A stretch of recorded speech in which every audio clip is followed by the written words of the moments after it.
जय भीम मित्रों, आज जब नवरात्रि का पावन पर्व शुरू हो चुका है और पूरा देश देवी दुर्गा की आराधना में डूबा हुआ है, हमारी नजरें सिर्फ मूर्तियों और मंत्रों पर नहीं ठहरेंगे। हम उस गहरी परत में उतरेंगे जहां यह त्योहार न सिर्फ धार्मिक उत्सव का रूप लेता है बल्कि सामाजिक अन्याय, वर्गीय संघर्ष और भोजन समाज की दबी कुचली आवाजों का प्रतीक बन जाता है। 23 सितंबर 2025 को जब नवरात्रि का दूसरा दिन चल रहा है और प्रधानमंत्री नरेंद्र मोदी ने कल ही एक ऐसा ऐलान किया जो सतह पर तो आर्थिक राहत लगता है, लेकिन बहुजन समाज के लिए यह उनकी हार का जश्न ही साबित हो रहा है। जी हां, साथ क्यों मोदी जी का जीएसटी बचत उत्सव का ऐलान, जहां जीएसटी स्लैब को 5% और 18% तक सीमित करने और रोजमर्रा की चीजों पर टैक्स कम करने की बात कही गई। यह सब सुनने में तो अच्छा लगता है, लेकिन जब हम इसे बहुजन दृष्टि से देखें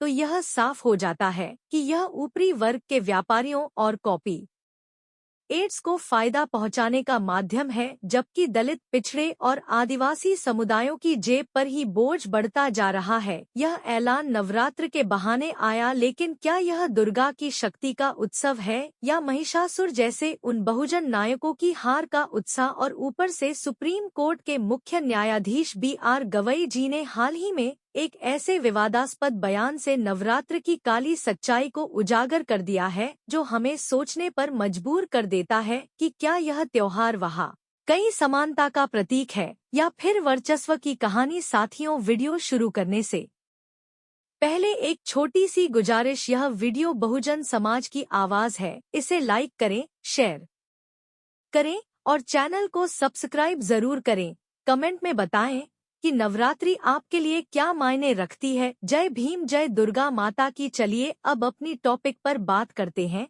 जहां हम न सिर्फ मोदी जी के ऐलान की परतें खोलेंगे बल्कि दुर्गा पूजा के ऐतिहासिक और सामाजिक विश्लेषण में उतरेंगे। महिषासुर और दुर्गा की कथा कोडोट ऐतिहासिक तथ्यों के आईने में देखेंगे और समझेंगे कि कैसे यह सब बहुजन संघर्ष से जोड़ता है। सबसे पहले बात करते हैं प्रधानमंत्री नरेंद्र मोदी जी के उस बड़े ऐलान की। 22 सितंबर 2025 को नवरात्र के पहले दिन प्रधानमंत्री ने राष्ट्र को संबोधित करते हुए कहा कि जीएसटी बचत दो सब शुरू हो रहा है, जहां अगली पीढ़ी के जीएसटी सुधार लागू होंगे। रोजमर्रा की जरूरत है जैसे दवाइयां, किराना और घरेलू सामान पर 5% या टैक्स फ्री का वादा किया गया और कुल बचत 2.5 लाख करोड़ रुपए बताई गई। सुनने में तो यह जन कल्याणकारी लगता है, लेकिन साथियों, जब हम इसे बहुजन समाज के नजरिए से देखें तो यह साफ हो जाता है कि यह एक छलावा है। क्योंकि जीएसटी का बोझ हमेशा से ही गरीबों और छोटे व्यापारियों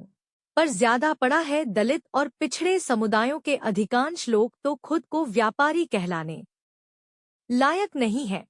वे मजदूर हैं, किसान हैं, रेहड़ी पटरी वाले हैं। 2017 में जब जीएसटी लागू हुआ तो मोदी सरकार ने इसे गेम चेंजर कहा था, लेकिन हकीकत में यह छोटे बहुजन उद्यमियों को कुचलने वाला साबित हुआ। छोटे दुकानदारों पर अनुपालन का बोझ बढ़ा, टैक्स चोरी के आरोप लगे और लाखों की नौकरियां गए। आज फिर वही पुरानी चाल, स्लैब कम करने का नाम लेकर बड़े कॉरपोरेट्स को राहत, क्योंकि 18% स्लैब में लग्जरी आइटम जाते हैं जो अमीरों के लिए है, लेकिन बहुजनों के लिए उनकी सब्जी, अनाज, दूध यह तो पहले से ही 5% में थे, लेकिन महंगाई ने सब कुछ निगल लिया। यह ऐलान नवरात्रि पर आया जो दुर्गा की विजय का प्रतीक है, लेकिन बहुजन समाज के लिए यह महिषासुर की हार का जश्न लगता है, जहां शासक वर्ग अपनी सत्ता को मजबूत करने के लिए बहुत पीड़ा को ढक देता है। चंद्रशेखर आजाद, रावण जैसे नेता सही कहते हैं कि ऐसे ऐलान बहुजन इतिहास को दबाने का तरीका है, यह हार का जोगड़ा को करने का तरीका है। जश्न इसलिए है क्योंकि यह दिखाता है कि सत्ता अभी भी ऊंची जातियों के हाथ में है और बहुजन सिर्फ वोट बैंक है। अब आते हैं CJI गवाई जी के उस बयान पर जो नवरात्र की काली सच्चाई को उजागर करता है। गवाई जी जो खुद दलित समुदाय से आते हैं और सुप्रीम कोर्ट के दूसरे दलित CJI हैं, उन्होंने हाल ही में खजुराहो के मंदिर में भगवान विष्णु की मूर्ति के पुनर्निर्माण के केस में एक ऐसा टिप्पणी की जो पूरे देश में हंगामा मचा दिया। उन्होंने याचिकाकर्ता से कहा, जाइए अपनी देवता से पूछिए। यह बयान सतह पर तो व्यंग्यात्मक लगता है, लेकिन जब हम इसे नवरात्र के संदर्भ में जोड़े तो यह साफ हो जाता है कि धार्मिक प्रतीकों के पीछे छिपी सच्चाई क्या है। नवरात्र में दुर्गा की पूजा होती है जो शक्ति का प्रतीक है, लेकिन गवाई जी का यह बयान हमें याद दिलाता है कि देवताओं की मूर्तियां भी मनुष्य निर्मित है और उनके नाम पर कितना अन्याय होता है। सोशल मीडिया पर हंगामा मच गया, कुछ ने इसे हिंदू विरोधी कहा, इसमें की मांग की, लेकिन गवाही जी ने स्पष्ट किया कि वे सभी धर्मों का सम्मान करते हैं। लेकिन साथ ही हो या काली सच्चाई क्या है, यह वह अंधेरा है जो ब्राह्मण नैरेटिव में छिपा है, जहां देवी दुर्गा कोड़ोट बेटा बनाकर महिषासुर को विलेन ठहरा दिया जाता है, लेकिन हकीकत में महिषासुर एक आदिवासी राजा थे जिनकी कहानी को तोड़ मरोड़ कर लिखा गया। जब आई जी का बयान भले ही विष्णु मूर्ति पर हो, नवरात्र की कथा से जोड़ता है, क्योंकि दुर्गा भी वैश्य नवी शक्ति है। यह हमें सोचने पर मजबूर करता है कि क्या धार्मिक तीन गाल से जुड़ा है। 16वीं शताब्दी में राजा कृष्ण चंद्र राय ने इसे राजकीय उत्सव बनाया, लेकिन इससे पहले यह लोक उत्सव था जहां आदिवासी और शूद्र समुदाय भी भाग लेते थे। आज यह पूजा ऊंची जातियों का प्रभुत्व दर्शाती है। पंडित ब्राह्मण ही पूजा कराते हैं और फंडिंग अमीर बंगालियों से आती है। सामाजिक रूप से यह महिला शक्ति का प्रतीक है, क्योंकि दुर्गा एक योद्धा देवी है। लेकिन विडंबना यह है कि समाज में महिलाओं पर अत्याचार बढ़ते जा रहे हैं। नवरात्र में गरबा और डांडिया नृत्य लोकप्रिय हैं, लेकिन यह भी जातिगत बंटवारे को दर्शाते हैं।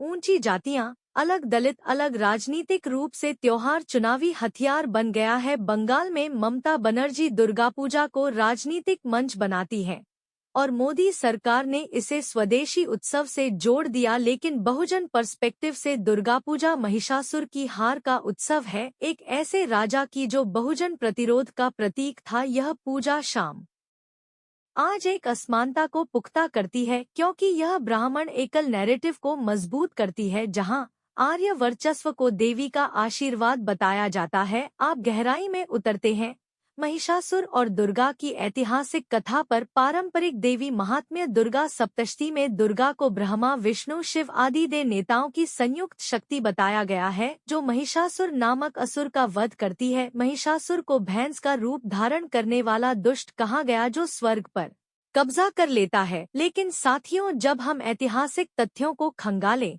तो यह कथा एक मिथक से ज्यादा सामाजिक संघर्ष की कहानी निकलती है। महर्षि रामस्वरूप वर्मा और अन्य बहुजन विद्वानों के अनुसार महिषासुर असल में महेश जनजाति के राजा थे, जो वर्तमान बिहार झारखंड क्षेत्र में रहते थे। महेश शब्द संस्कृत में भैंस को कहते हैं, लेकिन यह आदिवासी समुदाय का नाम भी था जो कृषि और पशुपालन पर निर्भर थे। 6वीं-7वीं शताब्दी के पुरातात्विक साक्ष्य जैसे महिष्मती आधुनिक वैशाली के अवशेष बताते हैं कि यह एक शक्तिशाली गणराज्य था जहां गैर आर्य राजा शासन करते थे। दुर्गा की कथा का उल्लेख मार्कंडेय पुराण में है, जो 5वीं शताब्दी का है, लेकिन विद्वान जैसे डॉ भीमराव आम्बेडकर ने इसे आर्य आक्रमण का प्रतीक बताया।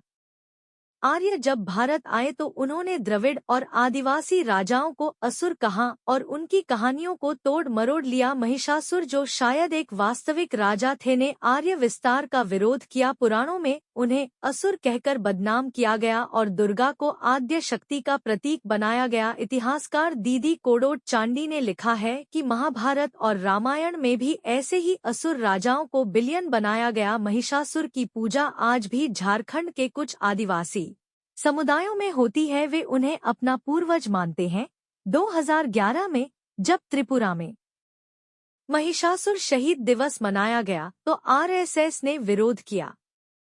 यह बहुजन जागृति का संकेत था। दुर्गा दूसरी ओर मूल रूप से एक लोक देवी थी। बंगाल की दुर्गा आदिवासी शक्ति देवी से प्रेरित, लेकिन ब्राह्मणों ने उन्हें वैष्णवी बनाकर आर्यकृत कर दिया। ऐतिहासिक तथ्य कुषाण काल पहली शताब्दी के सिक्कों पर दुर्गा महिषासुर की छवि मिलती है, जो दिखाती है कि यह संघर्ष प्रतीकात्मक था। लेकिन 8वीं शताब्दी के बाद जब शंकराचार्य ने अद्वैत को बढ़ावा दिया तो दुर्गा को ब्राह्मण एकल में शामिल कर लिया गया। नवरात्रि में महिषासुर वध की कथा सुनाई जाती है, लेकिन यह भूजल इतिहास को मिटाने का प्रयास है। चंद्रशेखर आजाद रावण ने कहा है, महिषासुर हमारा नायक है। दुर्गा आर्य साम्राज्यवाद की प्रति यह विश्लेषण हमें बताता है कि नवरात्रि बहुसांस्कृतिक सह अस्तित्व का उत्सव हो सकता है। अगर हम महिषासुर को भी सम्मान दें, इस कथा के सामाजिक संदर्भ को समझें, तो यह और गहरा हो जाता है। महिषासुर का वध सिर्फ एक युद्ध नहीं, बल्कि सांस्कृतिक नरसंहार का प्रतीक है। जब आर्य भारत में आए 1500 ईसा पूर्व के आसपास तो उन्होंने इंडो यूरोपियन देवताओं को स्थापित किया और स्थानीय देवताओं को असुर बना दिया। ऋग्वेद में इंद्र ने वृत्रासुर का वध किया, जो बहुजन जल स्रोतों का प्रतीक था। इसी तरह दुर्गा महिषासुर कथा में महिषासुर भूमि और संसाधनों के रक्षक थे। आदिवासी इतिहासकार विनय हर कहते हैं कि महिषासुर की राजधानी महेश मंडल थी, जो गंगा घाटी पर नियंत्रण रखती थी।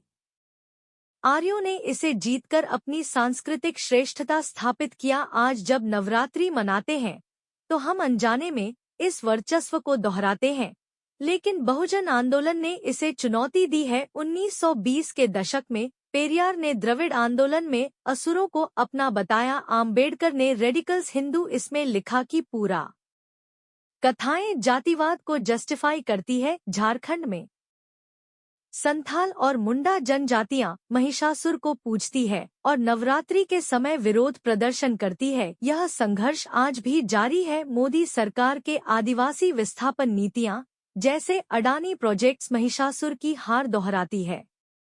दुर्गा पूजा का विश्लेषण बताता है कि यह त्योहार महिला सशक्तिकरण का दावा करता है, लेकिन हकीकत में पितृ नवरात्रि को राम मंदिर जैसा मुद्दा बनाती है, लेकिन यह बहुजन एकता तोड़ती है। कांग्रेस ने भी नेहरू युग में इसे सेकुलर बनाया, लेकिन आरक्षण को कमजोर किया। बहुजन समाज पार्टी जैसी पार्टियां इसे सामाजिक न्याय से जोड़ती है। चंद्रशेखर आजाद रावण का योगदान महत्वपूर्ण है।